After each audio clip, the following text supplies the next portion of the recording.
ఏదైతే ఇప్పుడు చంద్రబాబు నాయుడు గారు ప్రకటించారో, అంటే నేను శ్వేతపత్రం పేరు కాదు కానీ ఇక్కడ జరుగుతున్న అన్యాయాలన్నిటిని కూడా సుమారు 4 సంవత్సరాలు, సుమారు కాదు 4 సంవత్సరాలు పైగానే, అవును. అంటే 4 సంవత్సరాలు శని ఆదివారాలు తీసేసినా, ఒక్కోసారి శనివారం మాట్లాడినా, పోనీ వారానికి 5 రోజులే తీసుకున్నా కూడా దగ్గర దగ్గర 1200 శ్వేతపత్రాలు లాంటివి నేను సమర్పించా. అవును.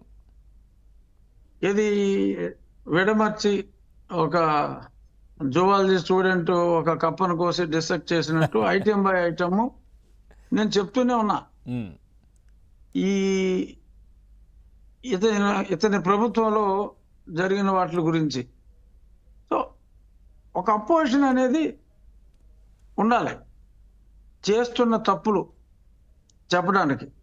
అంటే మా ప్రభుత్వం తప్పు చేయదు, చేయకపోయినప్పటికీ ఒక వాచ్ డాగ్ లాగా ఒకడు ఉన్నాడు అంటే మరింత అప్రమత్తతగా మేము ఉంటాం. సో ప్రతిపక్షం అనేది సభకు రావాలి అని చెప్పి గతంలో, అంటే నేను ఆ పార్టీలో మరి కొన్నాళ్ళు యాక్టివ్గానే, ఒక 6 నెలలు యాక్టివ్గానే ఉన్నా. ఆ తర్వాత బాధితుడిగా మారిపోయాను, అది వేరే విషయం. కానీ ఒక తోటి శాసనసభ్యుడిగా అతనే ఏకైక ప్రతిపక్షం కాబట్టి నువ్వు ఉండు అని చెప్పి నేను కోరిన మాట వాస్తవం. అప్పుడు జగన్మోహన్ రెడ్డి గారు నేను యూ విల్ సీ కదా, ఐ విల్ అటెండ్ అని చెప్పి, అంటే ఆయన మాట ఇచ్చారు అని చెప్పి అంత పెద్ద మాట నేను అన్నాను. బట్ హీ డిడ్ మెన్షన్ వస్తాను అని.